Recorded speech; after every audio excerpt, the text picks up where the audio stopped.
आज मेरे बड़े भाई की शादी थी। मेरी भाभी भी बहुत खूबसूरत है। मैं अपनी भाभी को उनके कमरे तक छोड़ने के लिए जा रही थी। मेरे साथ कुछ लड़कियां और भी थी। कुछ मेरी सहेलियां थी, कुछ मेरी कजिन और कुछ आस पड़ोस और रिश्तेदार की लड़कियां थी। बेड हम सबने मिलकर सजाया था। भाभी को उसी बेड पर हमने बिठा दिया। बहुत ही खूबसूरत तरीके से हमने बेड सजाया था। पूरे बेड पर फूलों की पत्तियां बिखरी पड़ी थी। मैंने महसूस किया कि जैसे भाभी मुझसे कुछ कहना चाहती है। आंखों ही आंखों में इशारे कर रही थी। मुझे बहुत ज्यादा हैरत हुई क्योंकि भाभी की और मेरी पहले से कोई जान पहचान नहीं थी और ना ही कोई दोस्ती थी। फिर भाभी वो मुझसे क्या कहना चाहती थी?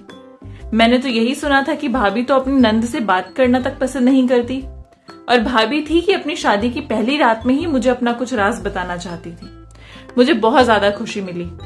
मैंने सारी लड़कियों को कमरे के बाहर भेज दिया और भाभी के पास आकर बैठ गई और मैंने मुस्कुराते हुए अपनी भाभी से पूछा कि क्या बात है भाभी, आप मुझसे कुछ कहना चाहती हैं? मेरी बात सुनते ही मेरी भाभी दहाड़े मार मार कर रोने लगी।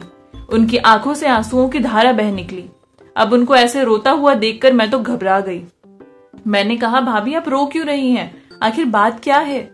वो रोते हुए बोलने लगी, मुझे अकेला छोड़कर मत जाना, अकेले में मैं मर जाऊंगी। ऐसा क्यों बोल रही हैं आप? ऐसा कुछ भी नहीं होगा, भाई आपको बहुत प्यार से रखेंगे, आपको किसी भी तरह का कोई नुकसान नहीं पहुंचाएंगे। मेरी बात सुनकर भाभी और भी जोर जोर से रोने लगी। अब तो मुझे भाभी के इस रूप से डर लगने लगा था। फिर मैंने सोचा कि हर लड़की के जीवन में ऐसा वक्त तो आता ही है। भाई आ जाएंगे तो भाभी खुद ही ठीक हो जाएगी। मैं उठकर जाने लगी, लेकिन भाभी ने मेरे पैर पकड़ लिए। ऐसा मत करो, मैं मर जाऊंगी, मेरे जीवन में कुछ भी नहीं बचेगा, मैं बदनाम हो जाऊंगी। उनकी ऐसी बात सुनकर मुझे थोड़ा गुस्सा आया। मैंने कहा, भाभी मेरा भाई कोई जंगली जानवर नहीं है जो आपके साथ बुरा व्यवहार करेगा। बहुत प्यार करने वाले व्यक्ति हैं वो। उतनी देर में मुझे अपने भाई के कमरे में ही किसी और की भी उपस्थिति का एहसास हुआ। पीछे देखा तो पापा खड़े थे। पापा बहुत ही नफरत से देख रहे थे भाभी को। पापा को देखकर भाभी भी पापा से नजरें चुराने लगी। कुछ पल के लिए भाभी और पापा की नजरें टकराई थी तो मैंने महसूस किया कि जैसे भाभी की आंखों में एक शिकायत थी। ऐसा लग रहा था जैसे भाभी पापा को पहले से जानती है और वो आंखों ही आंखों में पापा से कुछ शिकवा कर रही है। लेकिन पापा की आंखों में नफरत थी। उनकी आंखों में खून उतर आया था। भाभी की तरफ गुस्से से देखते हुए पापा बोले कि चलो बेटा, आजकल की औरतों के ये सब ड्रामे हैं। इन्हें ये भी नहीं मालूम कि तुम कुंवारी हो और कुंवारी लड़कियों के साथ ये सब बातें नहीं की जाती। पापा गुस्से से बोलते हुए मेरा हाथ पकड़कर बाहर जाने लगे। मैंने पापा को समझाते हुए कहा कि पापा, हो सकता है भाभी बहुत ज्यादा नर्वस हो रही हो, आप भाई को कमरे में भेज दो, वो उन्हें समझा देंगे। और मैं भाभी को समझा ही रही थी कि उन्होंने मुझसे ऐसा वैसा कुछ भी नहीं कहा। वो तो ये कह रही थी कि उनके साथ कुछ देर कमरे में ही रुक जाऊं। लेकिन पापा मुझे बाहर ले आए बिना मेरी पूरी बात सुने। कमरे से बाहर आए और अपनी जेब में हाथ डालकर 10,000 रुपए निकाले। मेरे हाथ पर रखते हुए बोले, ये पैसे रख लो। पापा, इतने सारे पैसे? ले लो, अपने पास रखो। इतने सारे पैसे देखकर मैं तो खुशी से फूली नहीं समा रही थी। झट से मैं पैसे हाथ में ले लिए। पापा फिर बोले, लेकिन बेटा तुम्हें मेरी एक बात माननी होगी। मैं आश्चर्य से बोली, पापा ऐसी कौन सी बात है? मैंने कहा, अगर आपने ये पैसे मुझे अपनी बात मानने के लिए दिए हैं तो रख लीजिए, क्योंकि मैं तो वैसे भी आपकी सारी बातें मानती हूँ। पापा बोले, तुम्हारी भाभी चाहे कितना भी रोए चिल्लाए, लेकिन तुम उनके पास नहीं जाओगी, उसकी बात पर ध्यान नहीं दोगी। वो शादीशुदा औरत है, अपनी समस्या वो खुद ही सुलझा लेगी, तुम उससे दूर ही रहो।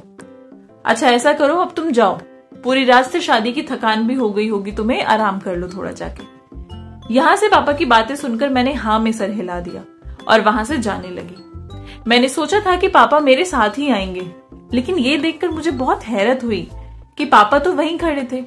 जाते जाते मैंने पीछे मुड़कर देखा तो पापा भाभी के कमरे की तरफ जा रहे थे। मुझे बहुत हैरत हुई कि मुझे भाभी के कमरे से निकालकर वो खुद वहां क्यों जा रहे हैं। मुझे बहुत गुस्सा आया और उसी गुस्से में मैं मम्मी के कमरे में आ गई। इतनी छोटी भी नहीं थी मैं कि मुझे कुछ समझ नहीं आता। मम्मी ने पूछा, क्या बात है, इतने गुस्से में क्यों हो? मम्मी को मैंने सारी बातें बताई कि पापा ने मुझे तो भाभी के कमरे से निकाल दिया और खुद ही भाभी के कमरे में चले गए। ये क्या बात हुई? मेरी बात सुनकर मम्मी पर कुछ असर ही नहीं हुआ। कहती तो क्या हो गया, अगर बहू के कमरे में चले गए भी तो। इतना मत सोचो, अपने कमरे में जाकर सो जाओ, बहुत रात हो चुकी है। मम्मी की बातों से मैं संतुष्ट नहीं थी। जो मैंने देखा वो बात मेरे दिल में बैठ गई थी। एक शक का बीज सा आ गया था कि कहीं भाभी और पापा में। मैं अपने कमरे में आ गई और सोने की कोशिश करने लगी, लेकिन मेरी आंखों में नींद कहाँ आने वाली थी। भाभी का रोता हुआ चेहरा बार बार मेरी आंखों के सामने आ रहा था। वो इतना परेशान क्यों थी? ये सब सोच ही रही थी तो देखा टेबल पर पानी नहीं था। प्यास लगी थी मुझे। उठकर पानी पीने मैं किचन में जाने लगी तो देखा कि बाहर हॉल में भाई सोफे पर बैठे हुए थे। कुछ परेशान से दिख रहे थे और सिगरेट पी रहे थे। थोड़ा पास जाने पर मैंने देखा कि उनकी आंखों से आंसू बह रहे थे। मेरे दिल को धक्का लगा। भाई को तो इस वक्त भाभी के पास होना चाहिए था और भाई बाहर हॉल में बैठे हैं। इसका मतलब भाई भाभी से खुश नहीं है। मुझे भाई से बहुत हमदर्दी हुई। मैं उनके पास गई और भाई से पूछा, भाई आप इस वक्त बाहर क्या कर रहे हैं? आपको तो भाभी के पास होना चाहिए था ना। मेरी बात सुनकर भाई ने मुझे गुस्से से देखा और बोले, तुम भी जाओ यहां से, मुझे मेरे हाल पर छोड़ दो। लेकिन भाई आप ऐसा क्यों कह रहे हैं? मुझे पापा ने नहीं भेजा, मैं तो आपको यहाँ परेशान बैठे देखकर आई हूं। भाई को बहुत ज्यादा गुस्सा आ गया। गुस्से में कहने लगे, जैसे आई हो वैसे ही चली जाओ। मेरे भाई मुझसे ऐसे बात नहीं करते थे कभी। अब मैं क्या करती? मैं वहां से जाने ही वाली थी कि तभी भाई बोले, अच्छा सुनो। मुझे लगा शायद अब वो मुझे बता देंगे कि वो परेशान क्यों है, पर वो कहने लगे किचन से माचिस ला दो मुझे। मुझे लगा शायद भाई को सिगरेट जलानी होगी, इसलिए माचिस मंगा रहे हैं। मैंने किचन से माचिस लाकर भाई को दे दी। लेकिन ये क्या? भाई की इस हरकत से तो मैं दंग ही रह गई। भाई ने माचिस जलाई और पापा का दिया हुआ उपहार को जलाने लगे। पापा ने बहुत ही प्यारी सी शेरवानी उन्हें गिफ्ट की थी शादी में पहनने के लिए, और भाई वही शेरवानी जला रहे थे। मैं एकदम हक्का बक्का सी रह गई। जल्दी से आगे बढ़ी और आग को बुझाने की कोशिश करने लगी। आग को बुझाते हुए बोली कि भाई आप ये क्या कर रहे हैं? पापा ने इतनी प्यार से आपको ये गिफ्ट दिया है और आप उसे जला रहे हैं। तभी भाई अचानक चिल्लाए, चली जाओ यहां से, कोई भी सवाल जवाब करने की जरूरत नहीं है, अभी मेरी आंखों के सामने से चली जाओ। भाई का गुस्सा देखकर मैं थर थर कांपने लगी और रोते हुए अपने कमरे में आ गई। अब तो मेरा शक और गहरा हो गया था। पूरी रात मुझे नींद नहीं आई। 5 बजे जाकर मेरी आंख लगी, लेकिन सुबह 6 बजे फिर से मेरी आंख खुल गई। बाहर आई तो देखा पापा बहुत ही संजीदगी से सोफे पर बैठे थे। मैंने कहा, पापा आप इतनी जल्दी उठ गए? तो कहते, हाँ, अपनी बहू के लिए नाश्ता बनाने जा रहा हूँ। बहू ही तो असली बेटियां होती हैं, बेटियां तो पराया धन होती है। तुम तो यहाँ से चली जाओगी, मेरी बहू ही मेरे पास रहेगी हमेशा। पापा के पीछे पीछे मैं किचन में गई तो वो सच में भाभी के लिए नाश्ता बना रहे थे। मुझे देखकर बड़ी हैरत हुई कि भाभी कल ही तो हमारे घर आई हैं और पापा को भाभी की इतनी फिक्र क्यों है। मैं पापा से बोली, पापा आप भाभी के लिए नाश्ता क्यों बना रहे हैं? आपको भाभी की इतनी फिक्र क्यों है? मेरी बात सुनकर वो बोले, वो मेरे बेटे की बीवी है, अगर मुझे उसकी फिक्र नहीं होगी तो किसे होगी? तुम्हारी माँ तो जैसे पूरे दिन वैसे भी जहर उगलती रहती है। क्या भरोसा नई बहू को नाश्ता बनाकर दे भी या ना दे। इतने में मम्मी भी आ गई। वो कुछ अजीब सी लग रही थी मुझे, हैरान परेशान सी सब देख रही थी। माँ मुझे समझाते हुए बोली, ऐसा करो बेटा, तुम बाहर जाकर इंतजार करो, मैं तुम्हारे लिए नाश्ता बनाकर ले कर आती हूँ। सब कुछ बहुत ही अजीब हो रहा था यहाँ। मुझे कोई कुछ भी नहीं बता रहा था। मेरे सर में हल्का हल्का दर्द होने लगा था ये सब देख देख कर। मैंने अपने दिमाग से सारी बातों को निकालते हुए अपने सर को झटका और अपने रूम की तरफ बढ़ने लगी। तभी कमरे से भाई और भाभी को निकलते हुए देखा। भाभी ने फीके से रंग के कपड़े पहने हुए थे। भाई का चेहरा भी लटका हुआ था। भाभी को देखकर लग ही नहीं रहा था कि नई शादी हुई है। भाई और भाभी आकर नाश्ते की टेबल पर बैठ गए। मैं कमरे में जाने के बजाय नाश्ते की टेबल पर ही आकर भाभी के बराबर में बैठ गई। अभी मैं पूरी तरह बैठ भी नहीं पाई थी कि तभी पापा गुस्से से बोले, नैना मैंने रात को तुम्हें समझाया था ना कि तुम इस मामले से दूर रहो। तुमसे मैंने कहा था ना कि अपनी भाभी से दूर रहना, उसके पास फटकने की जरूरत नहीं है तुम्हें। मेरी बात का असर नहीं होता क्या? आगे से ऐसा नहीं होना चाहिए। पापा की बात सुनकर भाई ने बहुत ही गुस्से से पापा की तरफ देखा और बोले, पापा हम लोग इतने शरीफ भी नहीं हैं। पापा ने भाई की बात तो सुनी लेकिन उसे अनसुना कर दिया। मैं उठी नहीं, बैठी रही और नाश्ता करती रही। अभी नाश्ता करते हुए 5 मिनट ही हुए होंगे कि दरवाजे पर किसी ने दस्तक दी। बाहर दरवाजे पर दस्तक का होना था कि भाभी के चेहरे पर हवाइयां उड़ने लगी। उनका चेहरा एकदम से सफेद हो गया था। पापा दरवाजा खोलने गए तो बाहर से शोर की आवाजें आ रही थी। भाई और भाभी भी बाहर चले गए। पापा, भैया और भाभी को बाहर गए 10 मिनट हो चुके थे, लेकिन अभी तक अंदर नहीं आए थे वो। पता नहीं इतनी देर तक बाहर क्या बातें हो रही थी। कौन था जो आया था? मम्मी चुपचाप बैठी नाश्ता कर रही थी, जैसे उन्हें कोई फर्क ही नहीं पड़ रहा था। अभी थोड़ी देर और गुजरी ही थी, तभी मुझे भाभी की जोरदार चीख की आवाज सुनाई दी। मैं एकदम उठकर बाहर की तरफ भागी रही थी कि मम्मी ने मेरा हाथ पकड़ लिया और बोली, नैना, तुम्हें एक बार में समझ नहीं आता क्या कि तुम्हें इस मामले से दूर रहना है? मैंने मम्मी को कहा कि क्या हो गया है आपको भाभी की चीख सुनाई नहीं दे रही? पता नहीं भाभी को क्या हुआ होगा, वो क्यों चीख रही है, हमें बाहर चलकर देखना चाहिए। मम्मी मेरी बातों का कोई जवाब नहीं दे रही थी, बस चुपचाप आंसू बहा रही थी। मेरे चीखने चिल्लाने पर बस इतना बोली, नैना, मैं कुछ नहीं कर सकती, मुझे अपने घर को बचाना है, उसे तोड़ना नहीं है, मैं मजबूर हूं नैना। पापा ने, भाई ने बाहर से दरवाजा लगा दिया था। मैं दरवाजे को जोर जोर से पीट रही थी, लेकिन कोई दरवाजा नहीं खोल रहा था। भाभी की चीखें और जोर जोर से आने लगी थी। वो बार बार जोर जोर से चीख रही थी। पता नहीं बाहर क्या हो रहा था। लगभग 2-3 घंटे के बाद पापा ने दरवाजा खोला और वो तीनों अंदर आए। भाभी भी अपने कमरे की तरफ चली गई। मैं भी भाभी के साथ साथ उनके कमरे में जाने लगी तो पापा गुस्से से बोले, इस बेगैरत औरत के पास जाने की कोई जरूरत नहीं है। इस बार मैं जरा भी गुस्से से बोली, पापा आप ऐसा क्यों कह रहे हैं? आप भाभी को बेगैरत क्यों कह रहे हैं? पापा ने मेरी बात का कोई जवाब नहीं दिया और अपने कमरे में चले गए। मैं गुस्से से बोली, घर में सुकून नाम की तो चीज ही नहीं है और किसी को कुछ बताना भी नहीं है। ये कहते हुए मैं अपने कमरे में आ गई, लेकिन मुझे टेंशन हो रही थी और सबसे ज्यादा भाभी की टेंशन हो रही थी। जब घर के सब लोग इधर उधर हो गए तो मैं चुपके से दबे पांव भाभी के कमरे की तरफ आई।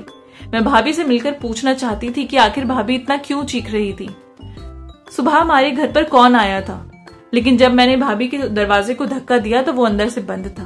मैंने कई बार चुपके चुपके भाभी को आवाज लगाई, लेकिन भाभी ने दरवाजा नहीं खोला। मैंने कान लगाकर सुनने की कोशिश की तो अंदर से भाभी के सिसकने की आवाजें आ रही थी। मैं भाभी को दोबारा आवाज लगाने ही वाली थी कि दरवाजे पर किसी ने दस्तक दी। बाहर का दरवाजा खोलने गई तो देखा हमारे मोहल्ले की एक औरत खड़ी थी। उसके चेहरे पर बहुत ही शातिराना मुस्कुराहट थी। मुझे देखकर बोली, नैना बेटा, तुम्हारी मम्मा कहाँ है? मैं उस रात उस औरत को अंदर ले आई, उसे सोफे पर बिठाया और मम्मी को आवाज लगाई। मम्मी भी उसके पास आकर बैठ गई। इधर उधर की बातें करने के बाद औरत बोली, तुम्हारे घर में क्या बात है? तुम्हारी बहू की चीखने की आवाज आ रही थी। शादी को 2 दिन भी नहीं हुए और तुमने ये तमाशा शुरू कर दिया। उसकी बात सुनकर मम्मी बोली कि मैं इस मामले में कुछ नहीं कर सकती, ये मेरे पति का मामला है, वो खुद ही इसे सुलझा लेंगे। मम्मी की बात सुनकर वो बोली, ये क्या बात हुई? तुम्हारे पति का मामला कैसे हो गया? ये तो तुम्हारे बेटे का मामला है, तो मामले को सुलझाना चाहिए ना। ये बोल के मम्मी अपने कमरे में चली गई और आंटी अपने घर चली गई। जब मैं मम्मी के पीछे पीछे गई तो वो बैठी रो रही थी। क्या बात है मम्मी, कोई कुछ बताता क्यों नहीं मुझे? मेरी बात सुनकर मम्मी बोली, तुम अभी छोटी हो, इस मामले में मत पड़ो, तुम्हारे पापा सब कुछ संभाल लेंगे। थोड़ी देर तक मैं मम्मी के पास ही बैठी रही, फिर मैं बाहर आ गई। बाहर आकर बैठे अभी 5 मिनट ही हुए थे कि भाभी अपने कमरे से बाहर आई और फिर मुझसे कहा कि एक पेपर और पेन दे दो। भाभी अब पेपर और पेन का क्या करेंगी? मेरे पूछने पर वो भी मुझे गुस्से से घूरने लगी। मैंने चुपचाप पेपर और पेन लाकर भाभी को दे दिया। भाभी कमरे में चली गई और अपना दरवाजा अंदर से बंद कर लिया। मैं भी अपने कमरे में आ गई। घर में क्या चल रहा था मुझे कुछ समझ नहीं आ रहा था। शाम को भाई ऑफिस से आए तो उनका मुंह भी लटका हुआ था। बिना खाना खाए वो अपने कमरे में चले गए। अभी कुछ ही देर गुजरी थी कि जैसे घर में अचानक तूफान आ गया। भाई के कमरे से जोर जोर से चीखने चिल्लाने की आवाजें आ रही थी, लेकिन इस बार की आवाज भाभी की नहीं बल्कि भाई की थी। मैं भागती हुई भाई के कमरे में गई तो देखा भाई बहुत जोर जोर से चीख रहे थे, रो रहे थे। मम्मी पापा भी भाई के कमरे में आ चुके थे। भाई चीखते हुए कहते, पापा शालिनी को बचा लो, वो मर जाएगी, प्लीज पापा शालिनी को बचा लो। भाई भाभी की तरफ इशारा करते हुए बोले। मैं भाभी के पास गई तो देखा वो औंधे मुंह पड़ी थी और उनके मुंह से खून निकल रहा था, जिसे देखते ही मेरे मुंह से चीख निकल गई। भाई जोर जोर से चीखते हुए पापा से कह रहे थे कि प्लीज पापा शालिनी को बचा लो, हमें इसे हॉस्पिटल लेकर जाना चाहिए। लेकिन पापा बोले, नहीं समर, हम इसे हॉस्पिटल लेकर नहीं जाएंगे। इसने अपनी मौत को खुद बुलाया है, अपनी मौत की जिम्मेदारी ये खुद है, इसने खुदकुशी की है, हम इसे हॉस्पिटल लेकर नहीं जाएंगे। पापा ने आगे बढ़कर भाभी की खुली आंखों को बंद कर दिया। वो अब इस दुनिया से जा चुकी थी। मैं बहुत रो रही थी। मम्मी की आंखों से भी आंसू बह रहे थे। भाभी अब इस दुनिया में नहीं थी। मैं सच्चाई को एक्सेप्ट नहीं कर पा रही थी। भाई भी बेसुध होकर बेड पर गिर पड़े थे। भाभी का मासूम और डरा सा चेहरा बार बार मेरी नजरों के सामने आ रहा था। भाभी कैसे मुझसे रो रो कर कहती थी कि प्लीज मेरे पास से मत जाओ, मैं मर जाऊंगी, और आज वो सचमुच मर गई थी। सब परेशान खड़े थे। पापा के चेहरे पर गहरी खामोशी थी। तब उन्होंने कहा उनके घर वालों को फोन कर दो कि उसे आकर ले जाएं। घर वालों को फोन किया। भाभी के घर वाले भी चले आए, गुस्से से चिल्लाते हुए भाई पर इल्जाम लगाने लगे कि हमारी बेटी को तुमने मारा है, तुम हो उसके कातिल। हमारी इतनी सुंदर सी बहन और कहां तुम मामूली से शक्ल सूरत के आदमी थे। तुमने हमारी बेटी को जान से मार दिया। हम अपनी बेटी का पोस्टमार्टम करवाएंगे, पुलिस में रिपोर्ट करेंगे। भाभी के मायके वाले भाई को धमकाकर उन पर इल्जाम लगाकर जा चुके थे। पापा भी किसी गहरी सोच में डूबे हुए थे। पापा ने हम सभी को भाभी के कमरे से बाहर निकाल दिया। कहा तुम सब लोग बाहर जाकर बैठो। हम सबके बाहर जाने के बाद पापा ने अंदर से कमरा बंद किया और अंदर ही बैठ गए। ये बात मेरी समझ के बाहर थी कि पापा बंद कमरे के अंदर क्या कर रहे हैं। भाभी के घर वाले उनकी बॉडी को ले गए थे, लेकिन पापा अंदर कमरे में बैठे थे, बाहर आ ही नहीं रहे थे, न अंदर किसी को आने दे रहे थे। कुछ देर में हमारे घर पुलिस आ गई और भाई को उठाकर ले गई। काफी देर पूछताछ के बाद पुलिस ने भाई को छोड़ दिया। पुलिस वापस आई और पापा के साथ भाई के कमरे में गई। पापा ने घर के किसी भी सदस्य को भाभी के कमरे में जाने नहीं दिया था, लेकिन पुलिस को अंदर आने दिया। पता नहीं पापा ने क्या कहा। कमरे में घूम घूम कर वो कुछ चीजें पुलिस को दिखा रहे थे। पुलिस सारे कमरे की तलाशी लेने के बाद जा चुकी थी। मम्मी और भाई का रो रो कर बुरा हाल था। पापा भी चुपचाप बैठे थे। अब तो मैं गुस्से से फट पड़ी। आप लोग मुझे कुछ बताते क्यों नहीं हो? घर में क्या चल रहा है? मैं इतनी भी छोटी नहीं हूं। मेरी शादी की उम्र है, मुझे भी हक है इस घर में क्या हो रहा है जानने का, और आप लोग हैं कि मुझे कुछ बता ही नहीं रहे। पापा कुछ देर तक मेरी तरफ देखते रहे, फिर मेरा हाथ पकड़कर मुझे अपने पास बिठाकर बोले, मैं तुम्हें सब कुछ बताता हूँ। तुम जानती हो मोहल्ले में कैसी कैसी बातें हो रही हैं। तुम्हारी भाभी भी किसी के घर की इज्जत थी, लेकिन अब जा चुकी है। उसके बारे में तरह तरह की बातें बना रहे हैं लोग, लेकिन हमें इस बात का ध्यान रखना होगा। ये कहते हुए उन्होंने एक कागज मेरी तरफ बढ़ा दिया। मैं पहचान गई थी कि ये तो वही कागज था जो कल रात मैंने भाभी को दिया था। मैंने उनके हाथों से लिया और उसे पढ़ने लगी। जैसे जैसे मैं उसे पढ़ रही थी, वैसे वैसे उस बात पर यकीन करना मेरे लिए मुश्किल हो रहा था। उसको पढ़ना मेरे लिए बहुत ज्यादा मुश्किल हो रहा था। आंखों के आगे अंधेरा सा छा रहा था। भाभी की सच्चाई जानकर हैरत से मेरी आंखें फटी की फटी रह गई थी। खत पढ़ने के बाद मुझे समझ में आया कि भाभी उस दिन मुझे अपने साथ रुकने के लिए क्यों कह रही थी। वो क्यों कह रही थी कि मैं बदनाम हो जाऊंगी, मैं मर जाऊंगी, मुझे बदनामी से बचा लो, मुझे मरने से बचा लो। आज भाभी सचमुच मर गई थी। मैंने वो खत पापा के हाथों में पकड़ा दिया और कहा, पर पापा आपने उस इंसान का नाम तो बताया ही नहीं जो इन सब के पीछे जिम्मेदार था। पापा बहुत ही उदासी से बोले, नैना क्या तुम भी अपने भाई की तरह मुझे ही कसूरवार समझ रही हो? मैं बोली, नहीं पापा, मैं आपको जिम्मेदार नहीं ठहरा रही। आप तो कोई गलती कर ही नहीं सकते। मुझे अपने पापा पर पूरा भरोसा है, लेकिन कोई तो था इन सब का कारण। पापा के चेहरे पर एक रंग आकर चला गया था। पापा उदासी से बोले, हाँ बेटा, जो भी सबका जिम्मेदार था उसे पुलिस खुद ही ढूंढ लेगी। ये हमारा काम नहीं है, हम शरीफ लोग हैं। पापा ये सब कह ही रहे थे कि तभी भाई आए और अचानक पापा के पैरों पर बैठ गए और रोते हुए बोले, पापा मुझे माफ कर दो, मैंने आप पर शक किया। मुझे नहीं पता था कि शालिनी ऐसी औरत है। जब उसने आपका नाम लिया तो मुझे उसकी बातों पर विश्वास हो गया। उसने मुझे बताया था कि तुम्हारे पापा मुझे डराते धमकाते हैं और मेरे साथ नाजायज संबंध बनाना चाहते हैं। उसने मुझे अपने करीब नहीं आने दिया था और ना ही मुझे पति का दर्जा दिया था। उसने मुझसे कहा था कि अगर तुम मेरे करीब आए, मुझसे रिश्ता बनाने की कोशिश की, तो तुम्हारे पापा मुझे मार डालेंगे और मेरे घर वालों को भी मार डालेंगे। उन्होंने मुझे धमकी दी है कि मेरे बेटे से दूर रहना। मुझे शालिनी की बातों पर ना चाहते हुए भी यकीन हो गया था। उसीलिए उस रात मैं बहुत परेशान सा घूम रहा था। मैंने आपके दिए हुए गिफ्ट को भी आग लगा दी थी गुस्से में। मैं उस समय बहुत ज्यादा तनाव में था, लेकिन मरते हुए शालिनी ने मुझे सब कुछ बता दिया कि तुम्हारे पापा बेगुनाह हैं और तुम्हारे पापा को तो मैं जानती भी नहीं थी, बल्कि मेरा रिश्ता तो मेरे फ्रेंड से था। वो मेरे साथ मेरे कॉलेज में ही पढ़ता था। हम दोनों को आपस में प्यार हो गया था और हम दोनों पति पत्नी की तरह रहने लगे थे। शादी नहीं हुई थी, लेकिन बहुत जल्दी शादी करने वाले थे। लेकिन मेरे घर वाले नहीं माने और उन्होंने मेरी शादी तुमसे करवा दी। अब उसका बॉयफ्रेंड उसे धमकाने लगा था। उसने कहा था कि अगर अब तुमने अपने पति के साथ संबंध बनाए तो मैं तुम्हें जान से मार दूंगा। तुम्हारी कुछ तस्वीरें हैं मेरे पास, वो वायरल कर दूंगा, तुम्हें बदनाम कर दूंगा। लेकिन उस दिन जब शालिनी का बॉयफ्रेंड दरवाजे पर आया तो वो सब तस्वीरें लेकर आया था। मुझे उस दिन विश्वास हो गया कि शालिनी झूठ बोल रही है। मैं बहुत ज्यादा शर्मिंदा था कि मैंने अपने पापा पर शक किया और इसलिए गुस्से में मैंने शालिनी पर हाथ भी उठाया था।